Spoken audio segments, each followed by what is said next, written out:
नमस्कार दोस्तों, स्वागत है आप सभी लोगों का आपके अपने चैनल ट्रेडर्स डायरी में। दोस्तों आज हम बात करने वाले आईआरएफसी के ऊपर, इंडियन रेलवे फाइनेंस कॉरपोरेशन के ऊपर। ऐसा क्या है स्टॉक के अंदर कि स्टॉक चलता नहीं है? काफ़ी लोगों के सवाल हैं, खुद से भी यहाँ पर सवाल हैं यहाँ पर इस स्टॉक के ऊपर।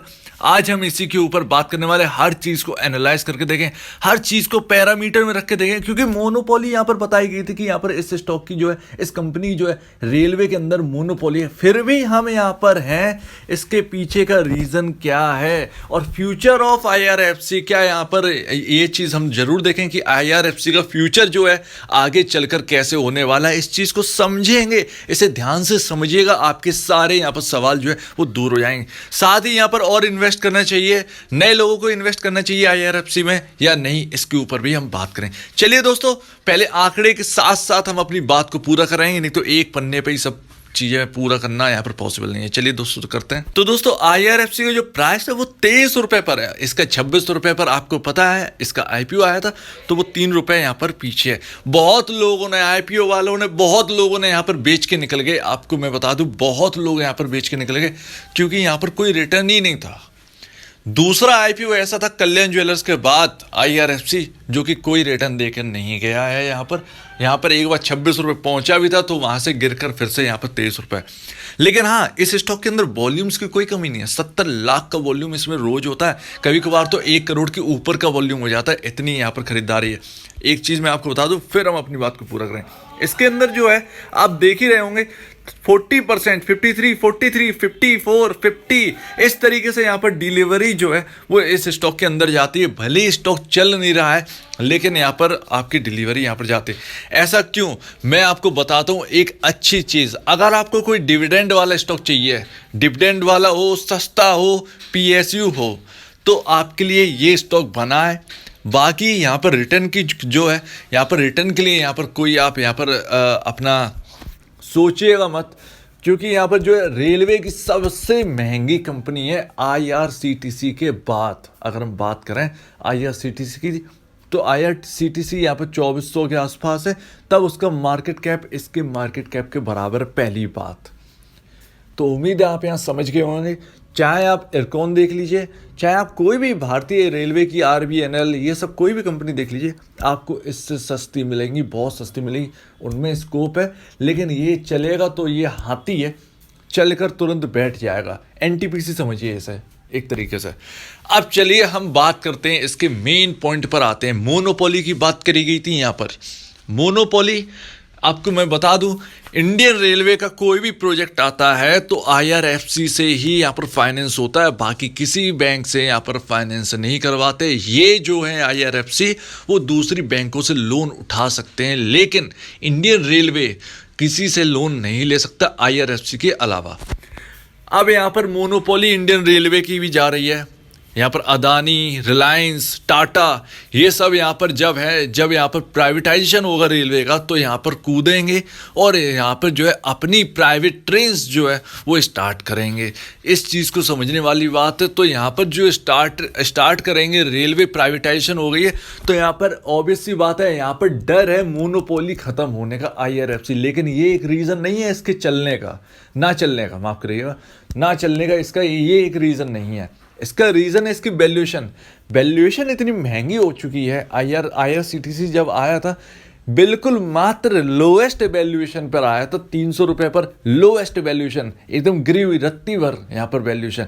लेकिन जब ये भाई साहब आए तो आईपीओ जो इतना महंगा आया कि इसकी कोई सीमा नहीं रही। मोनोपोली हो ना हो, कोई लेना देना नहीं। यहाँ पर हाँ, इतना कह सकते हैं कि इसका जो प्राइस है वो यहाँ से डबल हो सकता है, लेकिन आप कहें 100 रुपये पार कर जाए, वो प्राइस तो नहीं होने वाला।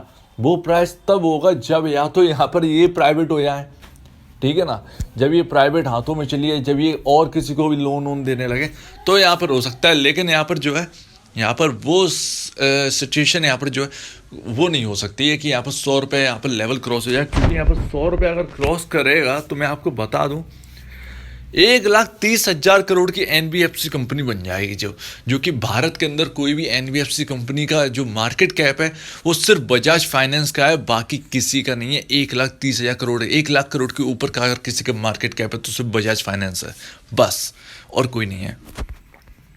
तो उम्मीद है आपको यहाँ पर समझ में आ रहा होगा।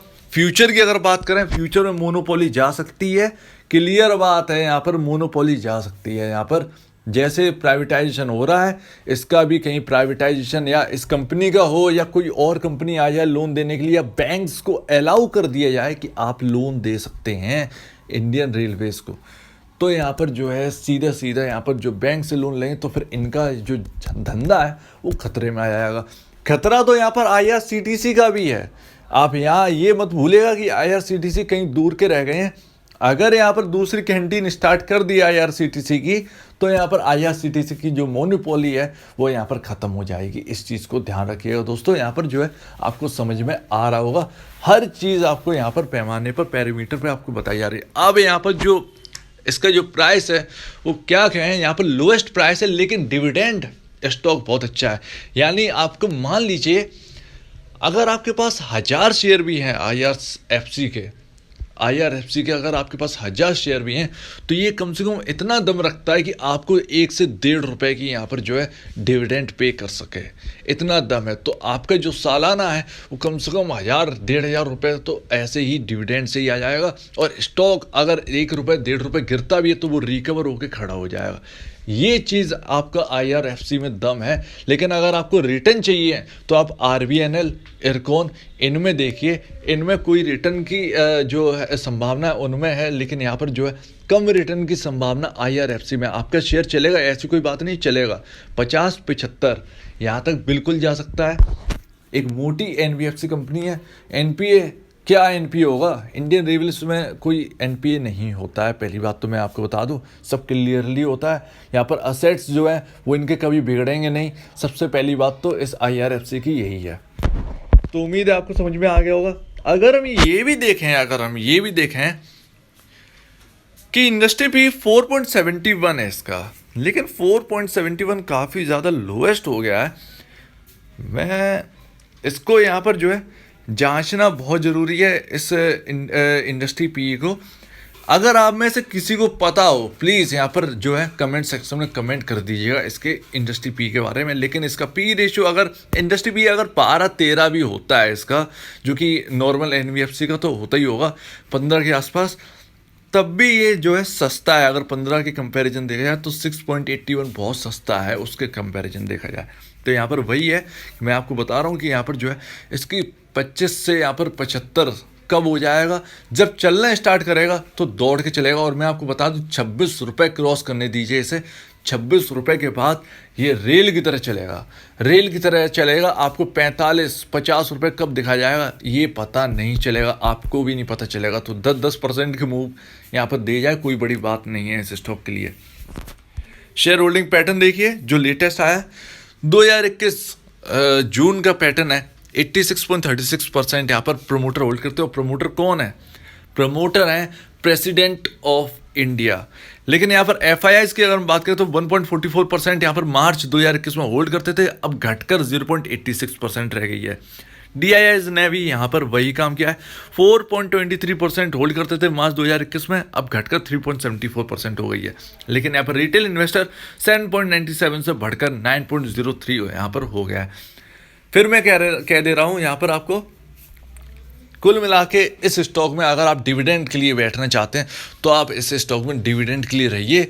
रिटर्न, बहुत अच्छे रिटर्न यहाँ पर आपको नहीं मिल सकते, इसके लिए यहाँ पर जो है स्टॉक तैयार नहीं है, क्योंकि एक वैल्यूएशन का मामला भी है। यहाँ पर वैल्यूएशन जो है यहाँ पर मैच नहीं करेगी, इस वजह से जो है आपको यहाँ पर कम यहाँ पर जो है यहाँ पर शेयर चलता हुआ नज़र आ रहा है, चल ही नहीं रहा है। लेकिन यहाँ पर वॉल्यूम अच्छे खासे हो रहे हैं। तो आप एक टारगेट लेकर चलिए 23 से 75 रुपये। अब ये कैसे होगा, कब होगा, ये कहना मुश्किल है, लेकिन 26 रुपये पार करते ही आपको 35-40 रुपये के लेवल जो है वो ईजिली आपको दिख जाने हैं। तो ध्यान रखिए दोस्तों, फंडामेंटल बहुत अच्छे हैं इस कंपनी के, कोई दिक्कत की बात नहीं है। कंपनी कमा के दे रही है, नेट सेल हज़ारों में 10,000 के ऊपर क्रॉसिंग है, और यहाँ पर जो है सब कुछ अच्छा है। लेकिन बस जो है वैल्यूएशन, अगर ये सस्ती वैल्यूएशन पे आता तो आपको ये 200 रुपये भी दिख जाता, कोई बड़ी बात नहीं है। तो आपके सामने फ्यूचर की बात हो गई, मोनोपोली जा सकती है इसकी। यहाँ पर फ्यूचर की बात हमने कर ही ली है। इसकी जो भी यहाँ पर जो ना चलने की वजह है वो है इसकी वैल्यूएशन। आपकी दोनों बातें यहाँ पर क्लियर हो गई हैं। अगर आपको ये स्टॉक लेना चाहते हैं तो आप डिविडेंड के लिए लीजिए। और निवेश करना चाहिए या नहीं, आपके ऊपर है। अगर आप इसमें निवेश करना चाहते हैं, इसमें इन्वेस्ट करना चाहते हैं सिर्फ लॉन्ग टर्म के लिए, ओनली लॉन्ग टर्म के लिए, शॉर्ट टर्म के लिए नहीं, शॉर्ट टर्म इस स्टॉक में नहीं है, आप भूल जाइए इस स्टॉक में। ये मैं आपको बता दूं, ये लॉन्ग टर्म वाला स्टॉक है, धीरे धीरे चलेगा, लेकिन यहाँ पर जो है आपको रिटर्न भी ठीक ठाक दे देगा, लेकिन यहाँ पर जो है आपको डिविडेंड जरूर देगा। तो ध्यान रखिएगा, ये डिविडेंड वाला स्टॉक है। अगर आप सिर्फ डिविडेंड के लिए लेना चाहते हैं कि आपको सालाना कुछ डिविडेंड आपको मिल जाए, तो आपके लिए ये स्टॉक बना हुआ है, नहीं तो नहीं है, तो नहीं है, अवॉइड, ये स्टॉक आपके लिए अवॉइड है। सिर्फ रिटर्न के लिए, डिविडेंड के लिए ये हाँ है। तो उम्मीद है आपके सामने सारी बातें क्लियर हैं। नई खरीदारी बड़ी सोच समझ के करिएगा, आपके सामने सारी बातें क्लियर कर दी हैं। और अब यहाँ पर अगर आपको कुछ पूछना है, कुछ आप यहाँ पर कहना चाहते हैं IRFC के ऊपर, कुछ और कंपनी के बारे में बताना चाहते हैं, कुछ मिस्टेक हो गई है मुझसे, कुछ आप उसके बारे में बता दीजिएगा जो मिस्टेक हुई है मुझसे बताने में, तो आप कमेंट सेक्शन में कमेंट करिएगा। और अगर आपको ये वीडियो अच्छी लगी तो लाइक करिए, चैनल को करिएगा सब्सक्राइब, प्लस बेल आइकन जरूर दबाइएगा, ताकि नए नए नोटिफिकेशन जो है वो आपके पास आते रहें। तो अब दीजिए मुझे इजाज़त। वीडियो देखने के लिए बहुत बहुत धन्यवाद दोस्तों।